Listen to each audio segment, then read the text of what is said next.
Many, many moons ago, I read an article by a guy by the name of Chris Kresser. He was one of my favorite paleo gurus that I followed and who helped launch me into my obsession on all things paleo and ancestral health. And the article was all about the best fats to cook with. And I'll never forget it because he said, use something called pig leaf lard for roasting your vegetables because it helps keep the vegetables crispier and they won't get soggy in the oven. So I went off, and this was, oh my gosh, this was probably 10 years ago. I went off to my local store, grocery store, and you could not find anything of the sort. There was Crisco for lard, and that was it. There was no such thing as leaf lard in any, not even in the health food store back then. I think there is now, but back then there wasn't. And so, luckily, one of my very close friends owns an abattoir, which an abattoir is where they slaughter animals. And it was like they did all this like local grass fed for hunters and grass fed cattle and all this stuff. And so I asked him, I was like, do you have pig lard or like leaf lard that I can buy from you? And he's like, well, I don't have any rendered, but I could just give you this leaf lard, which I'm going to explain what that is later in this conversation. So off I went with a bag of pig fat. And I started to render my own lard. And I tell you, it was amazing. No smell to it, has a high smoke point, it did make the vegetables stay really nice. It was great to saute anything in. And I did that for years. And then I fell off the wagon because I didn't have any more time to do that. And now you can buy leaf lard in some of the stores. Anyways, fast forward to this spring, lo and behold, I get sent this package out of nowhere with lard skin products, pig lard skin products. And I was like, who sent me this? And I couldn't figure out it. In the package, it says, I'll see you at Hack Your Health in April, Charles. And I was like, who is this person and why did they, and how did, what? Eventually I figure out that he was in contact with my VA, Jessica. They discussed it, and he was like, I got to send Karen some of my product. I'm going to be at Hack Your Health, and I'm speaking there as well. So I'd like her to try my products out. So anyways, I started using his lard on my skin. Absolutely loved it. My husband went and got a tattoo done, and the guy was like, you got to put like Vaseline, or you got to put some sort, I can't remember what he said, but you got to keep this area like super moisturized before we do the tattoo. So you got to find something. And I was like, use this. And so he started to use it, absolutely loved it, and took it from me. Uh, anyways, I head down to Hack Your Health, and I got to meet the one and only Charles Mayfield, who's my guest today. So who the heck is this guy? He is a best-selling author, father, and the founder of Mayfield Pastures and Farrow Skincare. His unique experiences in the regenerative farming, fitness, and culinary world provided the backdrop to launch Farrow in 2022. He is on a crusade to educate consumers about their largest organ and expose just how toxic and ineffective most modern skincare products are for our bodies and brains. You can find him at farrow.life and at Farrow Skin on social media. But Charles, I am so happy to have you here. I couldn't wait to have this conversation with you. Karen, it's a real pleasure to be here, and not quite as fun as in person when we were in Austin, Texas earlier this year. But yeah, I've been looking forward to that. We had a moment or two We did. there in Austin, and so no, this is long overdue, but really glad to be here. You were somebody that I met you, and it was like you were my long lost friend. And I was like, and I'm sure probably so many people say that about you because it's your personality, but I instantly had a connection with you, instantly just was like, oh my God, I love this guy. He's my friend. And I want to sit and just chit chat with you all day. You lubed me up before my talk which was great. That's I went right. down, he had a little booth at Hack Your Health, and he was what did you say? You were rubbing the queens of Hack Your That's right. Health? Lathering them up. Yep. Lathering them up. Yep. So Well, we were all shiny. and we share a similar past in terms. Chris Kresser. We were talking before we hit record about paleo effects and sort of some of my background story, and of course, Chris has been an absolute behemoth in the functional integrative medicine side of the house, and I've uh, been exposed to Chris's work for many years, and Yeah, I find I did not know that your leaf lard background was Cresser adjacent. So that right? brings even more joy to my heart. Well, and I loved to learn from like once I started to research you before I had you on the show, that you have this history of being in the paleo sphere, which still to this day, like paleo has not been this like fad diet for me. I still primarily follow a paleo diet. I still think it's like one of the best ways a person can eat. I don't consider it a diet or a fad diet. I think it's the best. It's what I've seen work best consistently. I don't know about you. When you start talking diet and all that fun stuff, I tell people I think it's a fantastic template. I still incorporate. I got a lot of heat for that. My family background's in the dairy business, so publishing paleo, anti-dairy, if you will, or exclusive of dairy books can raise some eyebrows. But I still to this day incorporate, some raw dairy into my diet. I certainly tolerate it very well. But Same. yeah, paleo is a fantastic template. Yeah. I would say that I subscribe 100% to the paleo lifestyle sort of, because it's a lifestyle too. It's like being Yeah. active, getting plenty of sun. I know these are all sort of topics du jour for your podcast. I mean, it's just living that ancestral lifestyle. And but yeah, when it comes to diet, same as skincare. If you can't pronounce it, don't eat it. If you can't eat it, you probably shouldn't put it on your skin. All these things pretty much line up. Yeah, I think so too. And it's all in that same group. Like you said, it's not just how we're eating, but how we're living. And when we eat and live closer to how our ancestors did, I think it's better for our health just in general. And I think dairy is a bit gray when it comes to paleo because it is a whole food source that would have been around for a lot longer than grains, right? Oh, well, I mean, dairy's been around as long as humans have because it's the Yes. it's the first food we eat. Yeah. So Then how you is get it into the not nuance. paleo? I agree. I mean, then It's you just a make lot of the people can't jump. tolerate it. Well, uh, yes, you can get into the gray area, talking about, I love all these gray areas. You know, do you have pasteurized dairy or raw dairy? Because, pasteurized dairy is a whole different ball of yarn. There's the leap, human dairy, obviously breast milk.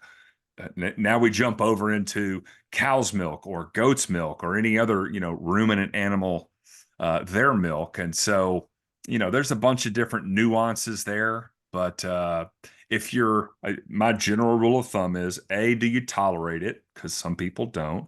B, does your body composition, do the genes that you want to fit? Because if they don't, dairy is a highly potent, nutrient. And so, maybe pushing dairy to the side in order to lean out and sort of get to your sort of optimal body composition. I think that's a good idea.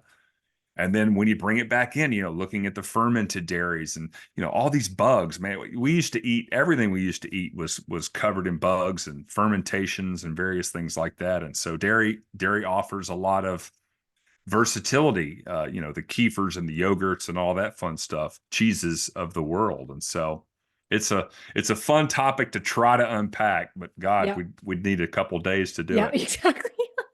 And we're here to talk about skincare. And so tell me, I love your story. How in the world and you're an insurance broker, right? Yes, by day I work By mostly in the food manufacturing industry, um, and yeah, we do commercial insurance, work comp, benefits, general liability, things of that nature. Yeah. And so how did an insurance guy start making Lard for the skin. Why? Well, Farrow is really an amalgamation of sort of three different parts of my history: health and wellness, fitness. My ex-wife and I co-founded a gym in Atlanta and wrote these cookbooks. I've always enjoyed the kitchen and sort of working with my hands. And in 2016, 17, we moved from Atlanta to Tennessee to sort of dip my toes into regenerative farming. And so fast forward to 2019, I got a nasty sunburn. That's the best way I can, it's 4 alarm fire, arguably like a second degree. It was nasty. I came home, I looked like a lobster. And I had some rendered pig fat from the pigs I was raising in my refrigerator. And, half curiosity, half desperation, I just decided to cover up with this stuff. And lo and behold, the sunburn went away after, I don't know, 2 or 3 days. Well, let me back up. I, Karen, I put this stuff on like spreading Vaseline or Aquaphor. It was just thick. And I looked like a grease pig, forgive the pun. And in about 8 to 10 minutes, it was as if I had not put any of it on. Like my skin literally What? consumed this stuff. It was dry and red, and Yeah. it needed feeding. It needed Yeah. food. And so that was pretty cool. So that was the night I came home. The next morning I put it on one more time. So 2 applications. And in 2 days, 3 days, the sunburn was gone, which was great. But more importantly, and you know this from your background, and I'm sure many of your listeners, whenever you play around in the health wellness, whether it's a Whole30 or a paleo intervention or anything like that, you learn to pay attention. And Hmm. so when the sunburn went away, it was like that sort of cued me up to, okay, let me watch my skin. I never peeled. What?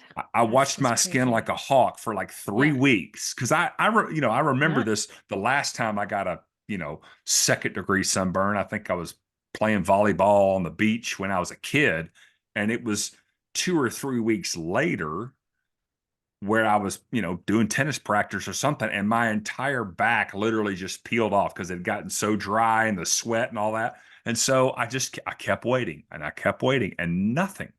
And that was sort of step one was, wow, that was really amazing. And like And unheard of. Like unheard of. everybody peels when you You burn. Like, always peel, right? It was great. The sunburn went away. I used to be able to do that with, palm olive or whatever, oh gosh, I forget the other one that my mom used to keep when we go to the beach when we were kids. Like she would keep a vat of this stuff in the refrigerator because if you got sunburned, you wanted it nice and cool when it went on your skin.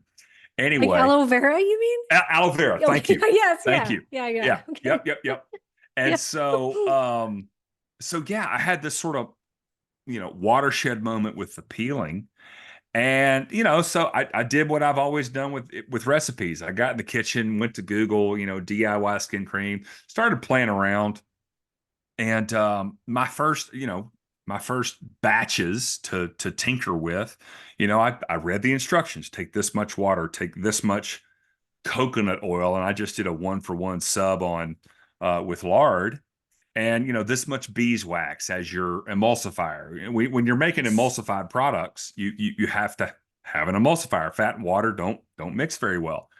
And Karen, they were the most luscious creams until about 7 days later, they would turn black, go rancid, and smell like death.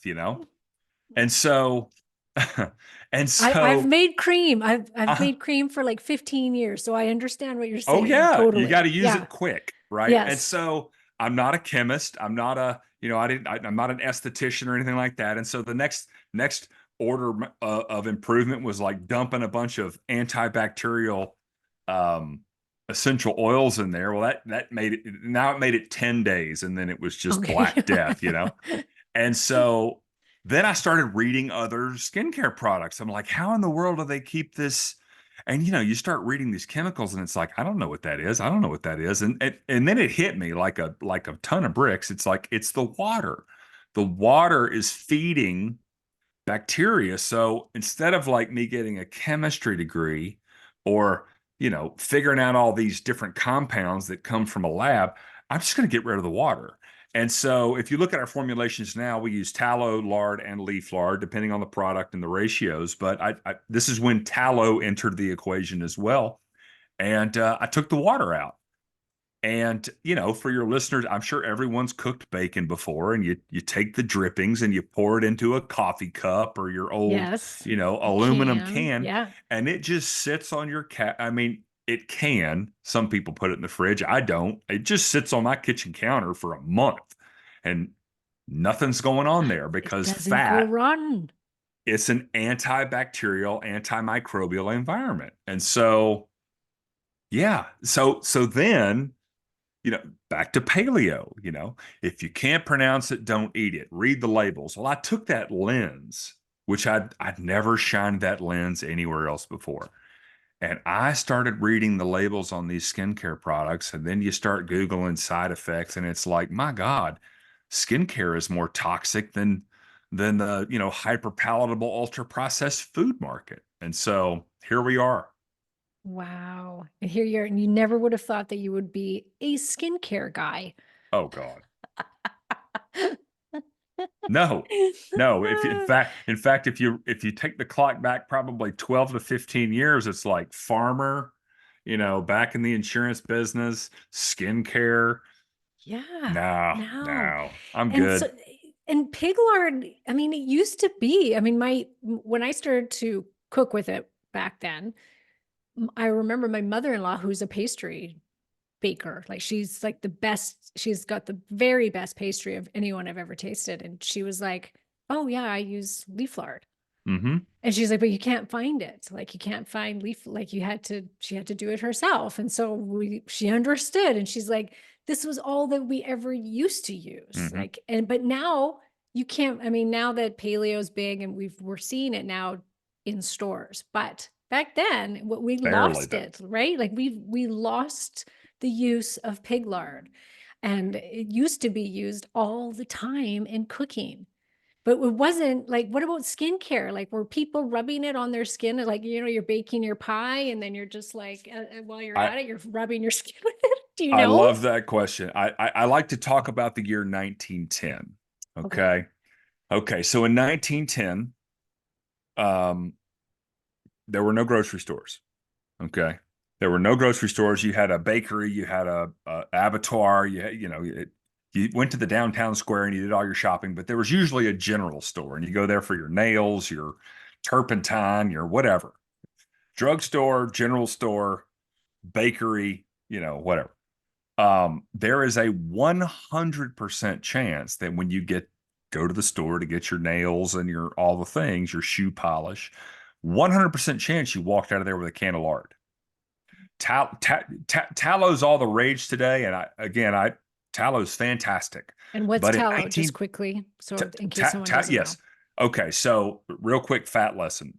You've heard three terms: tallow, lard, and leaf lard. Okay, tallow is the rendered visceral fat from a ruminant animal, most commonly a cow, but any ruminant, elk, bison, deer, any herbivorous ruminant, if you render their visceral fat, then you've made tallow, and the term for the fat is generally suet.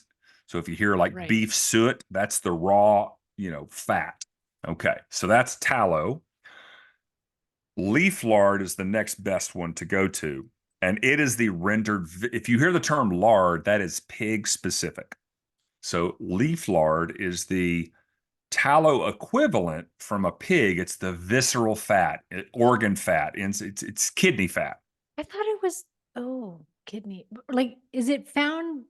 I thought it was from the back. Okay, never Nope. mind. No, No, okay, no, that's visceral. perfect. Okay, it's Perfect. the Okay. kidneys So ring a bell. So, yep. So kidney fat. Okay. And it's important to talk about this because kidney fat, leaf fat, or soot from a ruminant is a singular organ. So if you've ever oh, you've seen it before. When you got your leaf fat, I don't know, was it chopped up or did it come in like one big it was a big wrapped in blob. viscera? That's Yeah. right. It's a one big glob because I visceral had to fat cut is, it. that's right. It's internal. Okay. So, in a similar way, the placenta protects a fetus from a lot of the mother's external environment. Okay.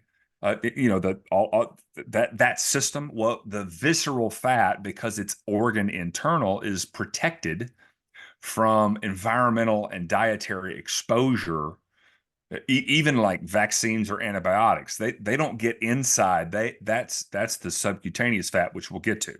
So leaf lard is visceral fat, rendered visceral kidney fat from a pig, and the reason it was prized for baking and frying is because of its visceral nature. It doesn't have a flavor or a smell.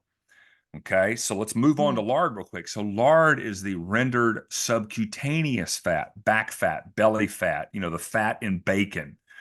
That's all Okay. subcutaneous fat. And the biological function, just like with humans, the biological function of subcutaneous fat is storage. Okay, and pigs, just like humans, are incredibly efficient at taking excess calories and converting it to subcutaneous fat. And so, if you've ever heard the story of like the Iberico famous Spanish acorn finished hams and Yeah. jamones and all these, Right. yeah, right. So, a pig, if you want to have the tastiest pork you've ever eaten in your life, you will feed a pig nothing but acorns and peaches or acorns and pineapple, like for the month before you take it off to the abattoir, because it will take those flavors, the nuttiness of the acorns or the fruitiness of the pineapple, and it will store that, metabolize that in its subcutaneous fat. So the fat cap on your pork chop will have this real nutty, fruity flavor. Delicious. So this is why leaf lard was so prized as a it didn't have that any odor or flavor, and so it didn't do anything to your pie crust. It let the menu item speak for itself. And so lard is that rendered subcutaneous fat, which is, we have a saying around here: the swine is divine, but the lard is hard. Because if you don't raise a healthy, happy, uh, plenty of sunshine, fed a good diet, if you don't raise a pig in that manner, then their lard is not going to be of high quality. But Oh. when you do raise a pig that way, they're storing vitamin D in their subcutaneous fat. The same. Oh, there's my, got my, I know. I forget to turn that off, but then it's fun. For your listeners that are just listening, I've got all my emoticons on. We just got a thumbs up. Anyway, so when you raise a healthy, happy, plenty of vitamin D, not an overcrowded environment, proper diet pig, they are going to metabolize and store all the necessary ingredients for optimal human skin health in their subcutaneous fat, ergo lard. Now, most of that is also stored in their leaf lard, but it's there from day one. The subcutaneous fat builds on itself. So, there's hardly any subcutaneous fat on a piglet, right? Right. Because it's young and hasn't matured. Uh, so as you grow that pig up, you wanna feed it and raise it humanely. So Which there's your most fat lesson. aren't. Oh gosh, no, 98.5% of pork raised in America. I know you're above the line, but I'm imagining it's not that It's not dissimilar much different. in up there, is raised in. Okay, here you go. It's raised indoors on concrete. Okay, so it never sees the sun. It doesn't get to dig. This is one of the things I talked about in Austin. Like pigs are born to root. Like Right. it's for your listener, like close your eyes and like imagine the one thing you love to do more than anything in the world, and then imagine going your entire life without being able to do that thing. Like that's most pigs. And then they're fed they're an omnivore. And so the industrial food system is well aware of that. And so they'll feed pigs almost anything. And it's not very necessarily in their best interest, or it's similar to what they're doing to humans today, ultra processed foods. They're feeding that to pigs. And so when you, Karen, that's one of the reasons I launched this company Yeah. is I wanted to highlight the benefits of not just pigs, but pigs raised in a manner that is aligned with nature and restorative to the local ecology, because pigs are an instrumental part of a regenerative farming model. And so that's a big motivator for me, is just pointing out, when you do this with a pig, their fat culinarily, but also cosmetically, is absolutely out of this world. It is, and they kind of get a bad rap. Like a lot of people, not in maybe our circle of people, but out there in the rest of the world, it's like, oh, pork is the cheap meat. It's, people that like people associated with eating it are, tend to be the overweight people, and because Hmm. they're eating bacon and their pork chops and their ribs, and it's kind of got this negative connotation around it. But the truth of the matter is that's because of the way that we have been raising them, and Hmm. that's not the way they should be raised. Same with cows and everything else. But True. Well, and there's an added component with a lot of varied religious texts prohibit pork. that too. You got pork Yes. for years was sort of condemned as a dirty animal, and Yes. actually I'll if you'll allow me, I'll unpack that one Hmm. in like 2 seconds. Yep. So they're omnivores. They metabolize their environment completely different than most ruminant, all ruminant animals, right? And so pork must be cooked to the proper temperature.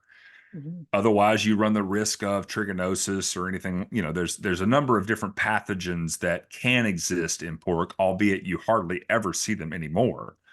But rewind the clock 1,000 years, or 10,000 years, or 20,000 years. We first domesticated pigs in the Near East around 13,500 years ago. Now that's domesticated pigs. Okay, so you had wild pigs certainly for millennia prior to that, and here it is wrapped up in a bow for you.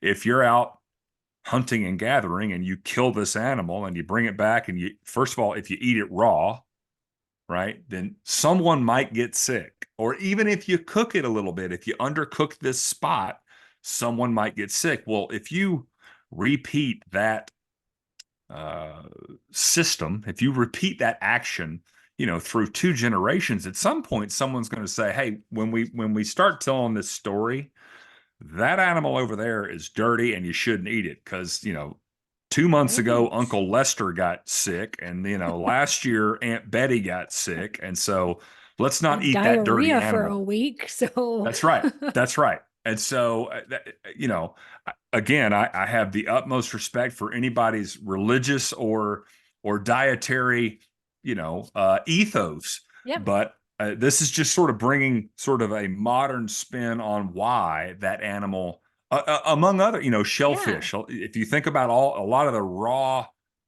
you never you never see pork tartare on a menu, and you never see chicken tartare on a menu, and there's reasons behind that, is because some meats just got to be cooked.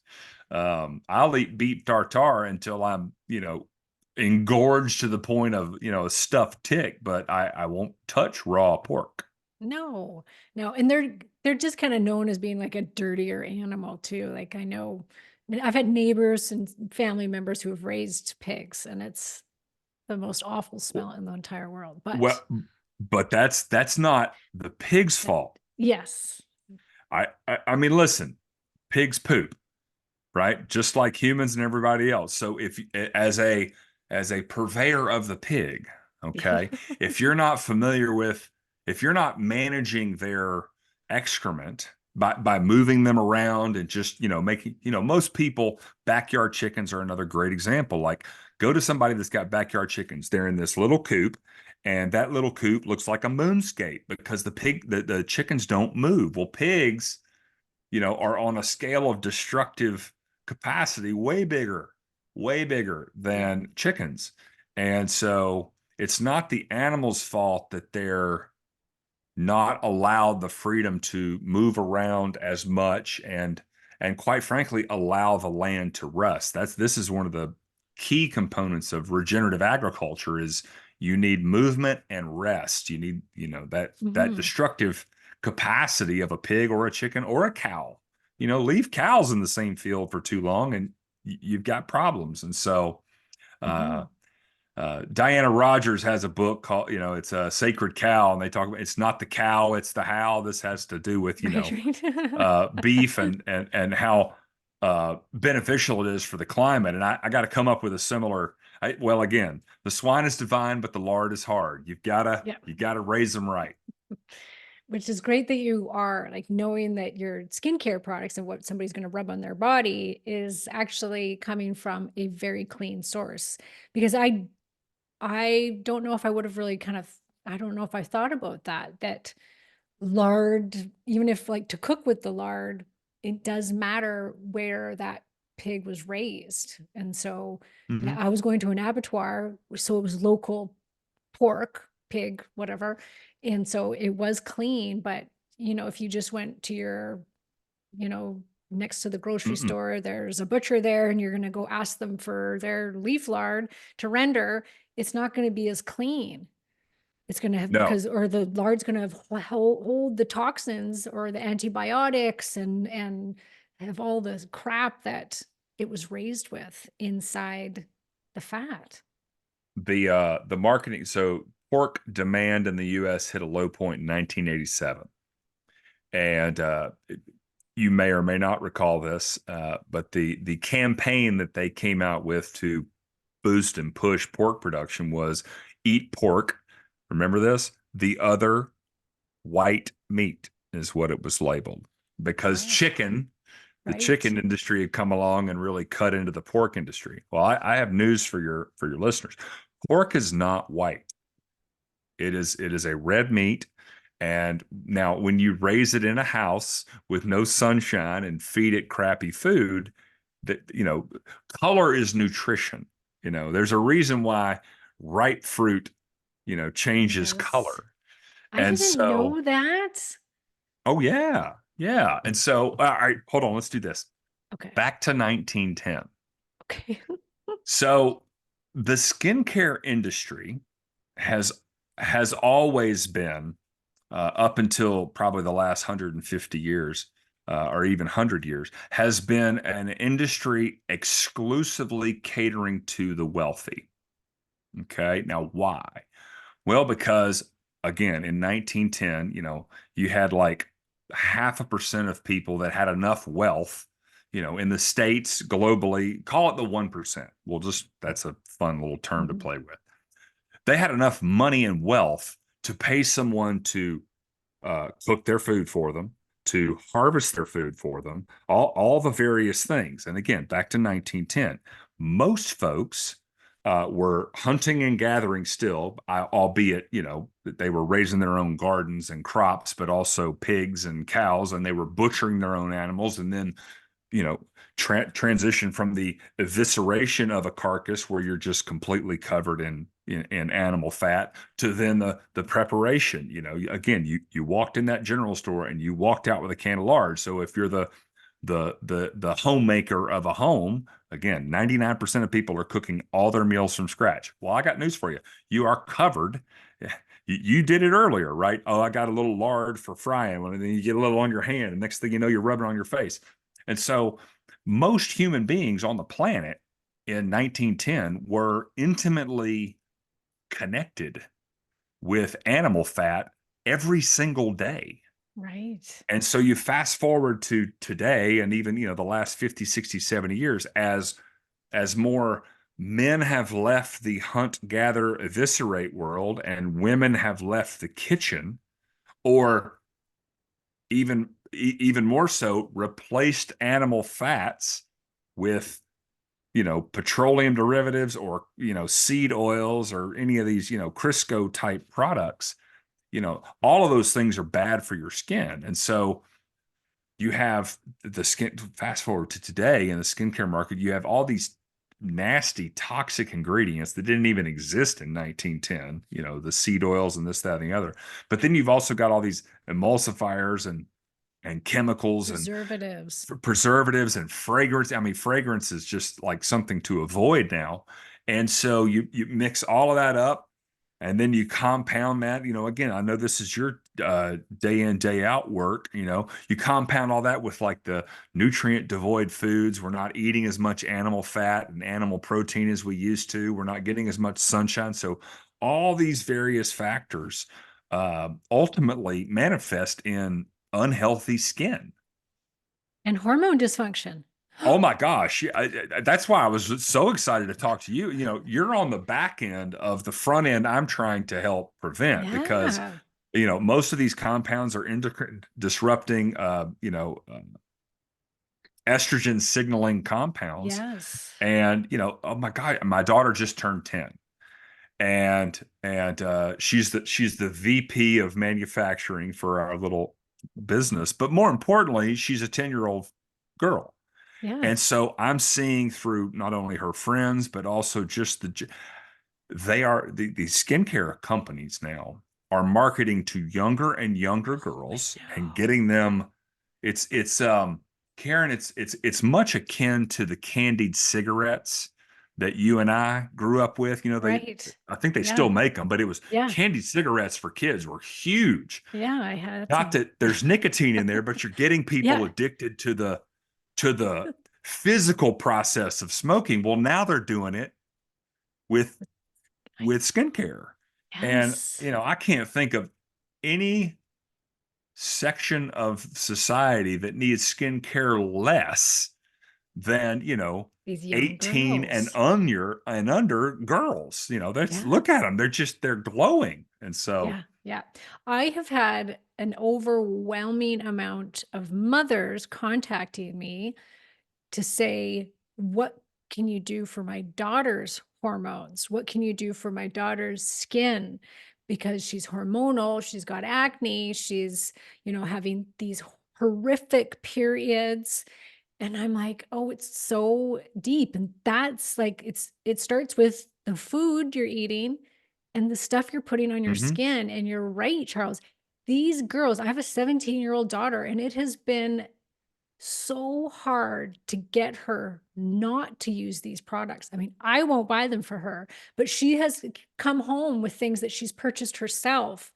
And I've had to say to her, you are not using that on your skin or under your armpits. Forget it. And she gets so mad at me. Mom, you're such a freak. Why not? I'm like, smell it. Can you not smell the perfume? Do you know what you're putting on your body? And I'm trying so hard to teach her that you can't put this stuff on your body. It is so toxic. It all is going to be absorbed through your skin. And then you're going to wonder why you have these horrible periods, why you can't get pregnant one day, why you've got rashes all over your face.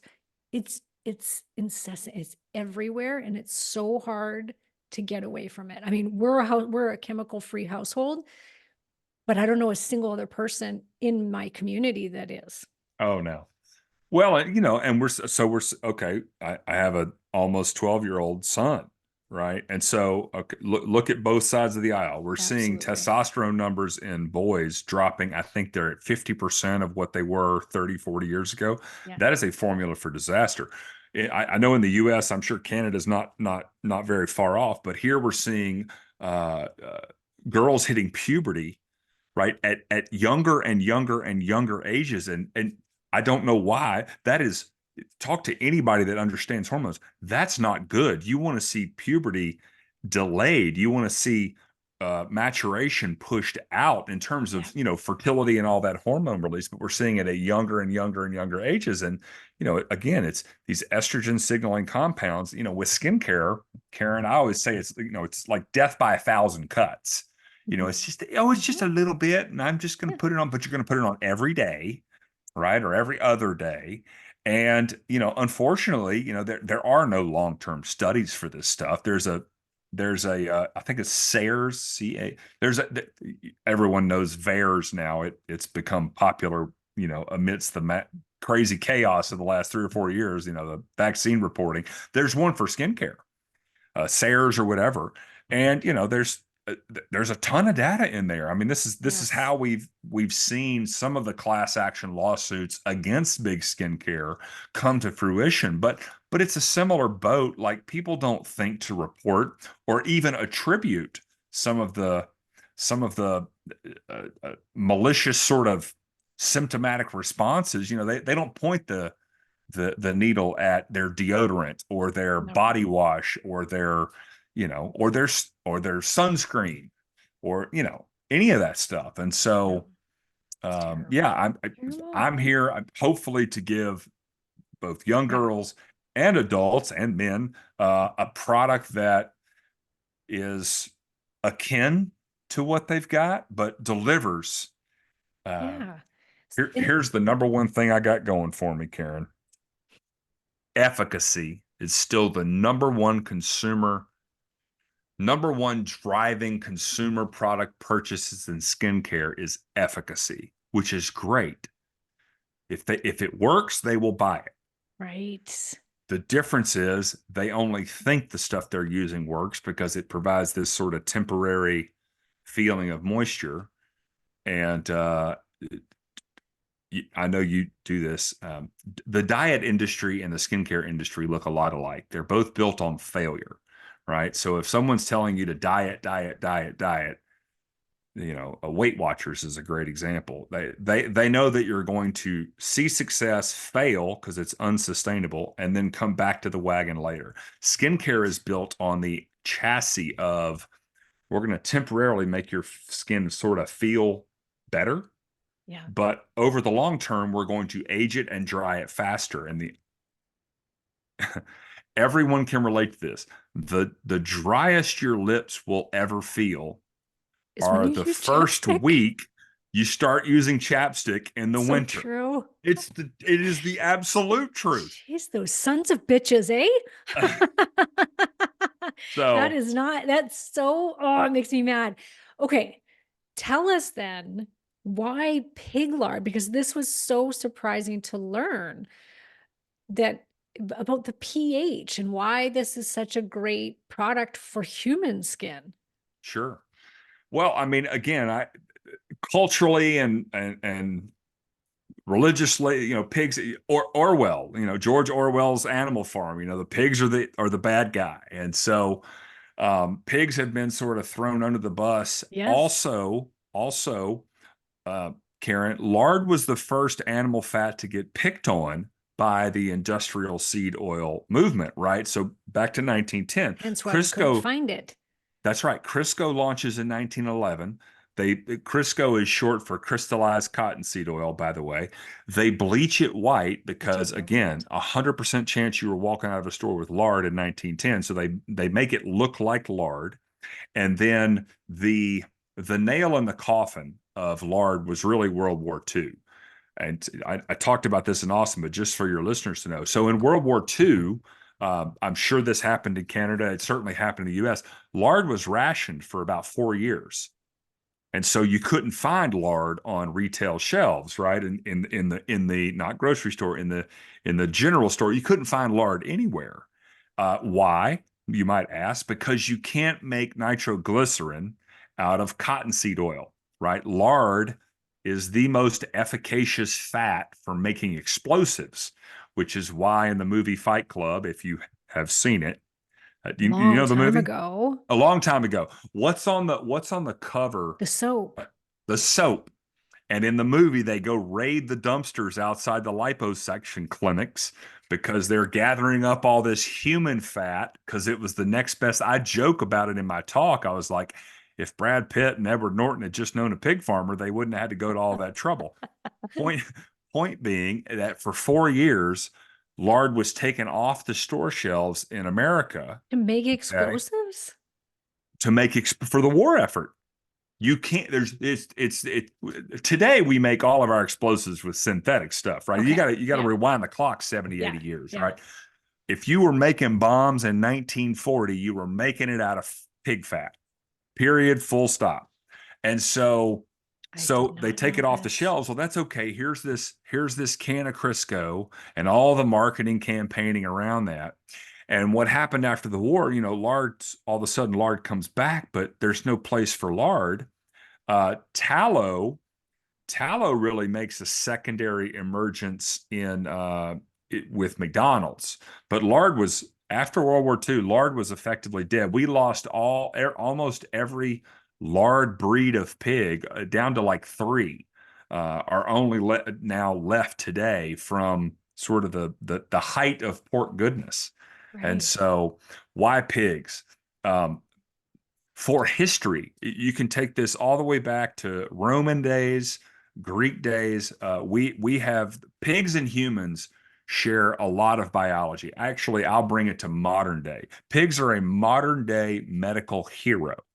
Okay, I mentioned before we hit record, I just had a podcast with Dr. Phil Ovedi. He's a heart surgeon. Okay, we can take the heart valve from a pig and stick it in the body of a human and it just matches up, right? And if you've That's ever done crazy. any sort of, organ transplants, like host and donor like matching is a really, really big deal. We harvest dozens, certainly at least a dozen. I've made the argument over 20 different hormones from pigs and use them in humans. So in the modern day today, we train our surgeons on them. So the biology is a absolute, almost spot on match. Okay. And so if you raise that healthy, happy pig, the pH, the balance of lipids, the ratios of saturated, polyunsaturated, monounsaturated fats, how a pig metabolizes these vitamins and minerals and stores them in their fat. Okay. And again, skincare is a fat-based industry. And then I would even go a step further. This is again one of the big problems with you see it in skincare, you see it in food. We've been tricked into thinking that synthesized lab grown vitamins, minerals, nutrients are somehow on par with the naturally occurring version of that. I'll in skincare, I'll give you one: retinol. You know what? Yes. Yeah, Yeah. retinol is a big buzzword. Retinol is vitamin A, folks. Yeah. Okay, and you can have a lab-grown synthesized version of vitamin A, or you can have a naturally occurring, naturally metabolized and stored version of vitamin A, ergo in animal fat. Again, most preferentially lard. And those two compounds are not the same. And the absorption and metabolization and consumption by your skin or your gastrointestinal tract, again, whether it's dietarily or topically, is going to be very different. And so we've been tricked into thinking that, oh, if it says vitamin A, that's what I want. If it says, whatever. And so So do we pigs, get vitamin A and vitamin D, like fat soluble vitamins? Are we mhm. getting that then when we use it on our skin, lard on our skin? Yeah, I would say not from a nutritional standpoint as Okay. it would relate to let me eat and ingest this, but our skin does eat things. And so if you Mhm. think about the skin, human skin is a two-way street, right? It's Yeah. mostly an impermeable surface, but we have glands and there's traffic going both ways. And so, from on a cellular level, on a health, one of our new products is the Epidermis. Well, our dermis, we got like Is seven that the one layers that's of. in the tube that I love so Yes, much? That's my favorite. is Is the it? smell. Oh, Oh I my love that God, so that much. smells. I just It's like a love or hate smell, But oh I my love it. Very gosh, I outdoorsy. love it. Yeah, Yes. yeah. Um, so so we want to make sure that we're feeding those layers and giving it here's what we don't want to do. We don't want to put something on there that doesn't align with our biology. We don't want to put something on there that is designed to destroy bacteria and bugs, right? Because our skin Mhm. is covered in bacteria. We have these 5 to 7 pounds of hormone secreting signaling. We know less about the human microbiome than we do about space, but we've co-evolved with these little bugs for a very long time. Yeah. And so lest we disrespect them by either eating foods that have preservatives in them or putting preservatives on our skin. So we need to really be careful about this delicate balance. And so all that wrapped up in a big bow, you want to move when it comes to your skin, you want to use the most biologically identical and least um, chemically altered Yes. food. It's Yeah. your second stomach. It's your largest organ. You need to feed it. And Yeah. so here's Yeah, some I was food. just listening to somebody yesterday on podcast talking about how like the microbiome on our face is different than what it is on our arms. And I was like, Mm-hmm. yeah, I guess we've got microbiome just it's everywhere. And you do have to respect that because it's what helps us thrive. And so Sure. putting something on your face that's going to disrupt that microbiome is obviously not very good for you. Or does the lard itself contain, though, vitamin D and vitamin A Mm-hmm. naturally? It Mm-hmm. naturally has it occurring. Mm-hmm. Because I have heard from several people that using the product on their skin that have people that have had rashes. Like this one girl, she had like she was getting this weird patches of like bumps and stuff or whatever. She didn't know what it was. It was a rash on her face, and she started to use the lard on her face, and it went away. Mm-hmm.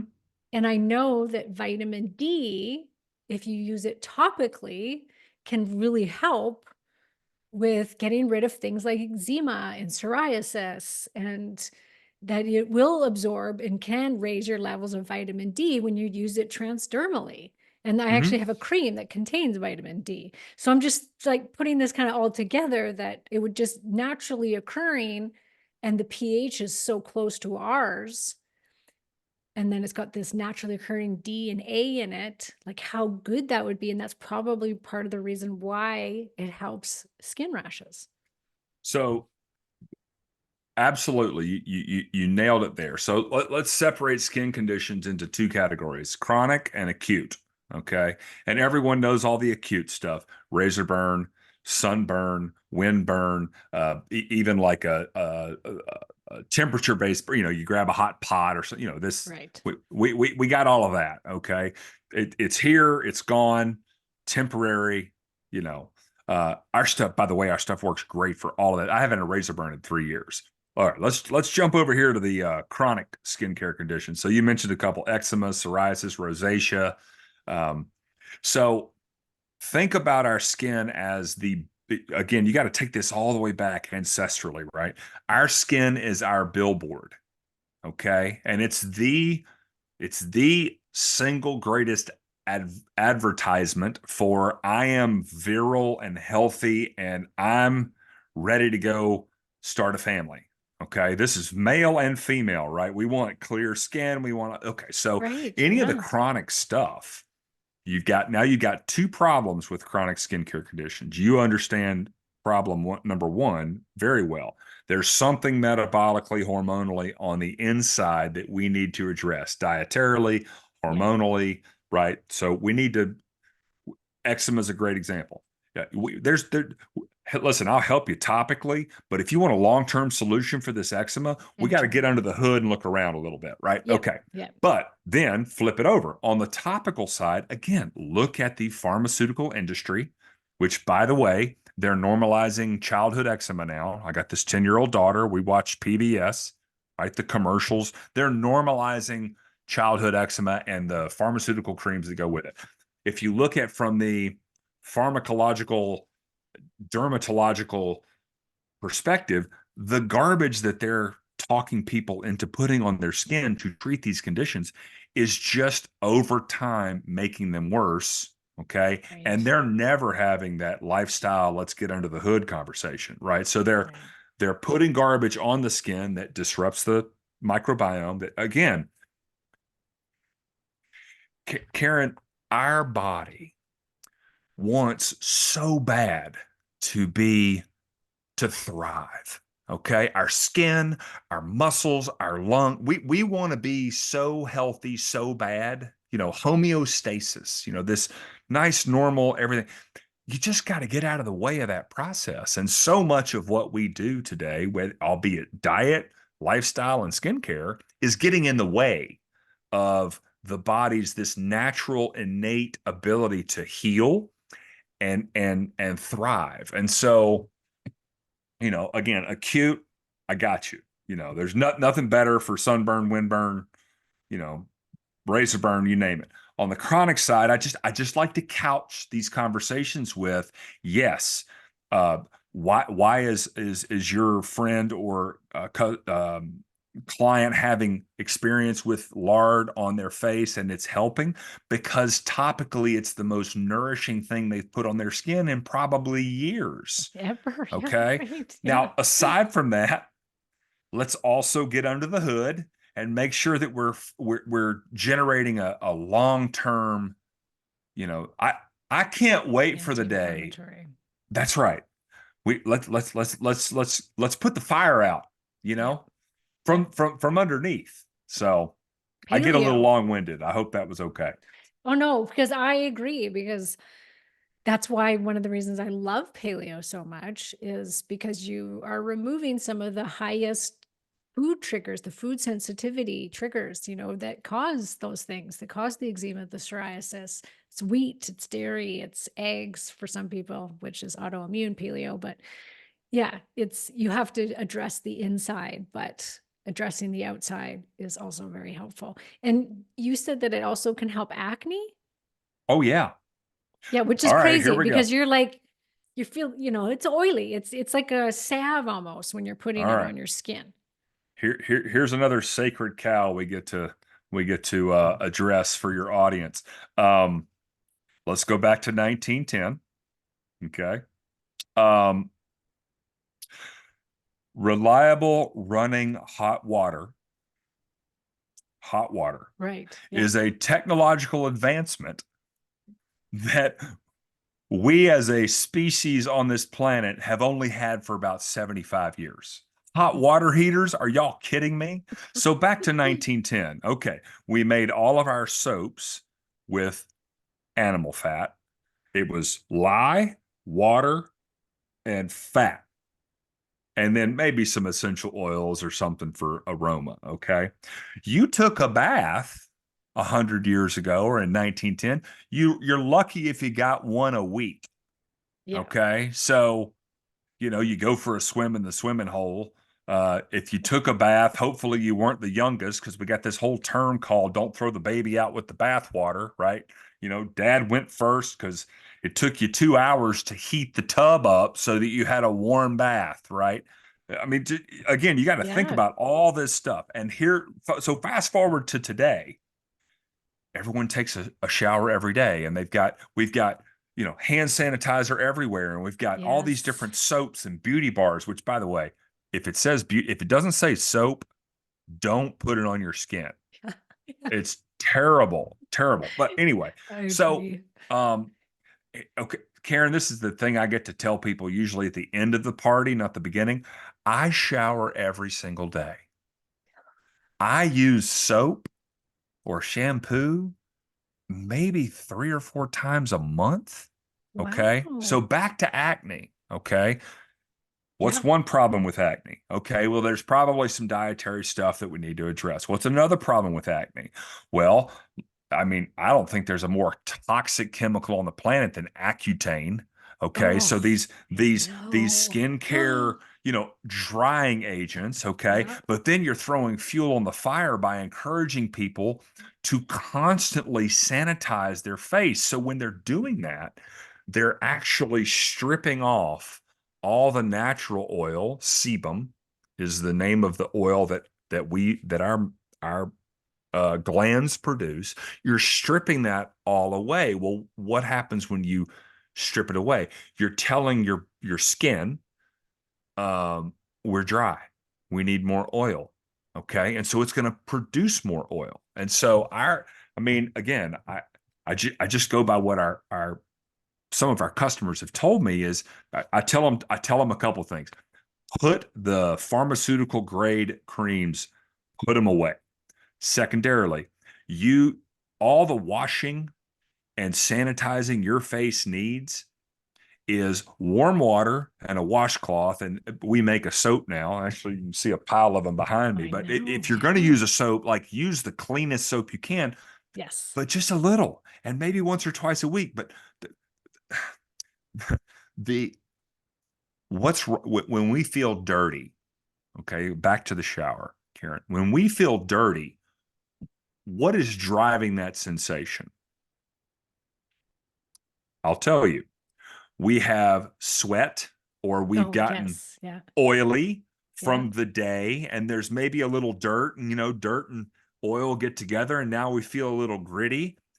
99% of the cleanliness your body needs can be accomplished with just running warm water and a Yes. I washcloth. agree. Yeah. And now you're not destroying that microbiome. You're not over stripping these natural oils off your skin. So for your listener that has an acne issue, now listen, if you're a pubescent girl or boy, we're 13, 14, 17 years old, I'm still going to make the same recommendations that that I'm making to everyone else. It's just I can't guarantee the problem's going to go away because you're just in Hormones, hyper growth. right? Yeah. Yeah. Oh my Yeah. gosh. Yeah. We should all be so lucky. I'd love to go back to those days, put on a little Yeah. extra muscle and maybe grow another couple feet. But anyway, having said all that, I mean, look at pictures of your great grandmother. Look at pictures of kids 75.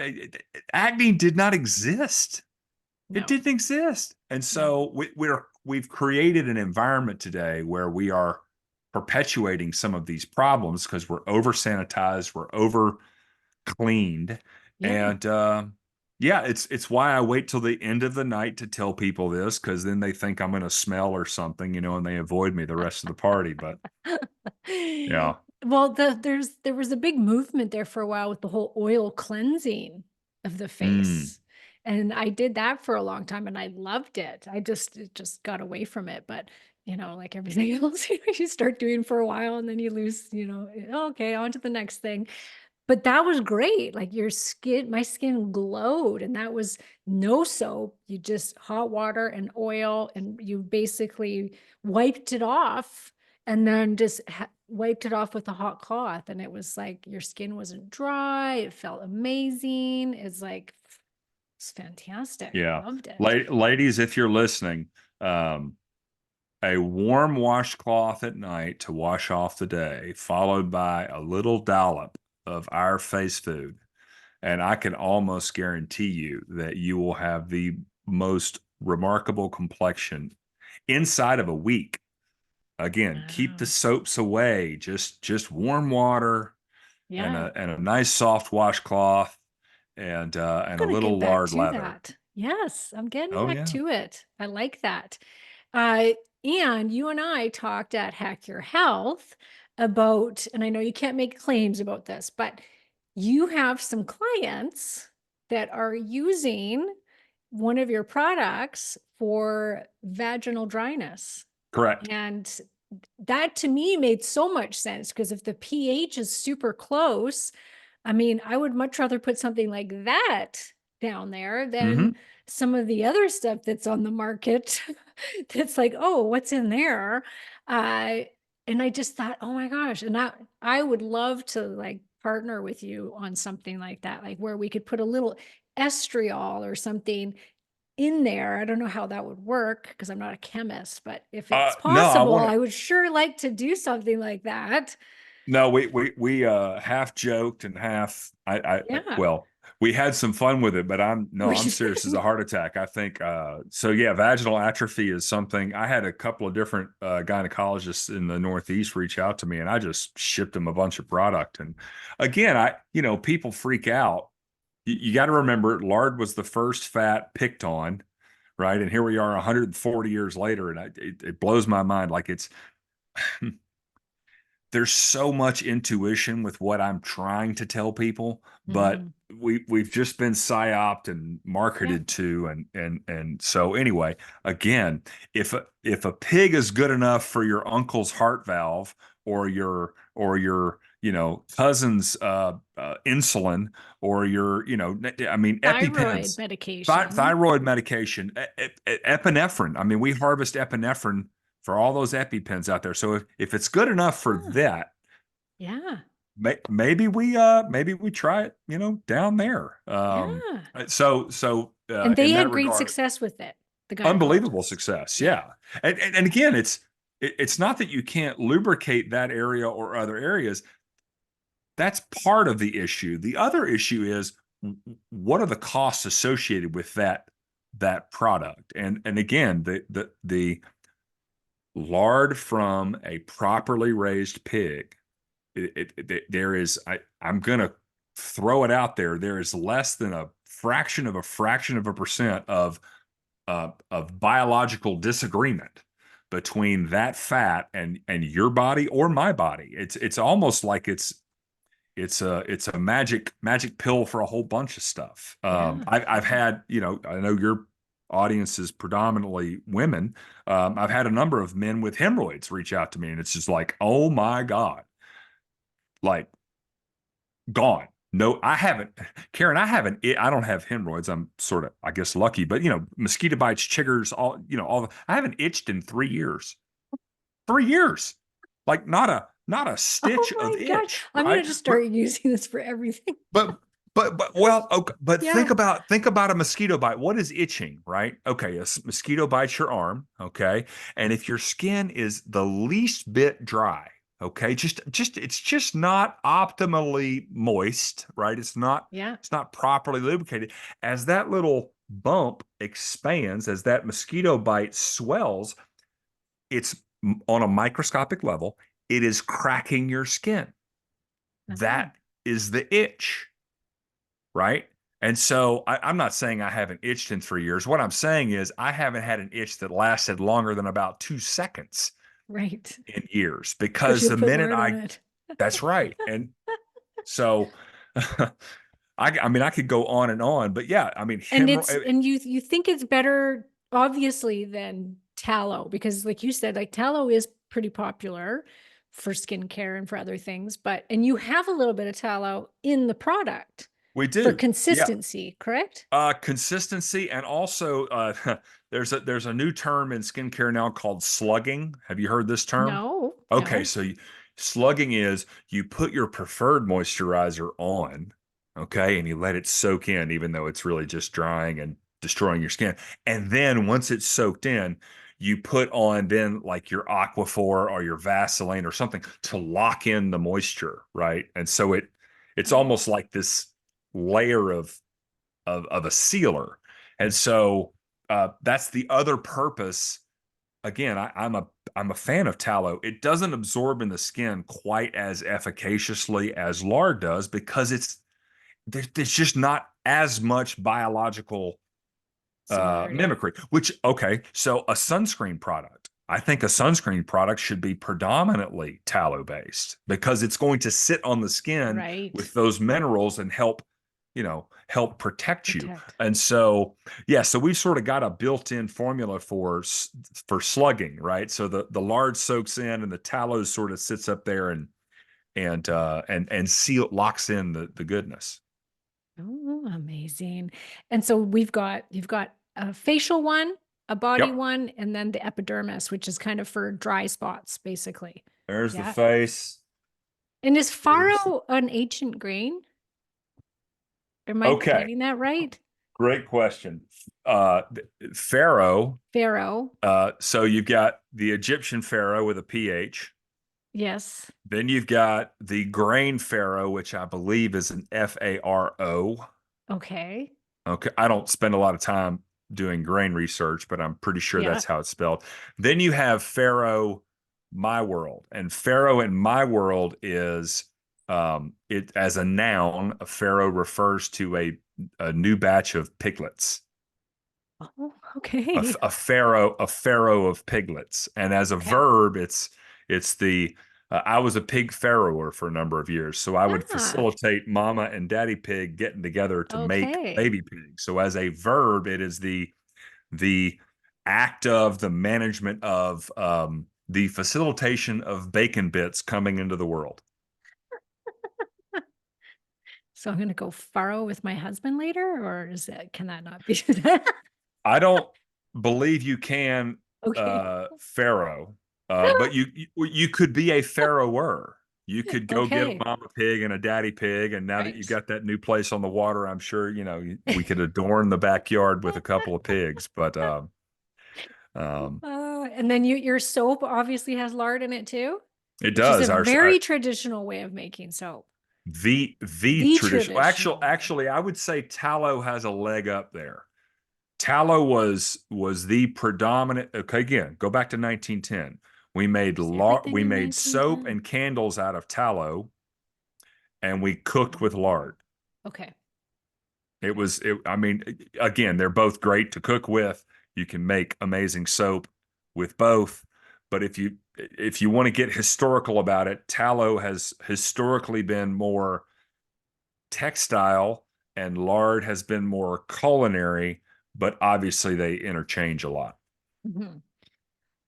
Amazing. And I love that you are like me, where you've got what I call heart-centered product, right? You're not some big industry person that's like trying to sell these crap out there, and you're doing it because you saw a need for it. It's a really clean, it's a great product that can actually help people, and your heart is in it. So Well, I yeah, I mean, appreciate it's it. my kids and thinking about them and, Yes. you know, Yeah. yeah, Keeping the paleo world alive on the skincare front. well, and Karen, honoring this animal that again, I mean, you dig into the history Yeah. books, like we Yeah. owe a great, not only in modernity today, but historically, we owe a great debt of that gratitude to pigs. Like Yeah. humans would not be where they are today were it It's not for this crazy. unbelievably uh, utilitarian and smart and gregarious animal. And Yeah. so, yeah, it's a way for me to honor them by making sure that none of that pig goes to waste. Yeah. Yeah. Yeah. Fat, it's a waste product in today's sort of ass backwards, forgive the term, food industry.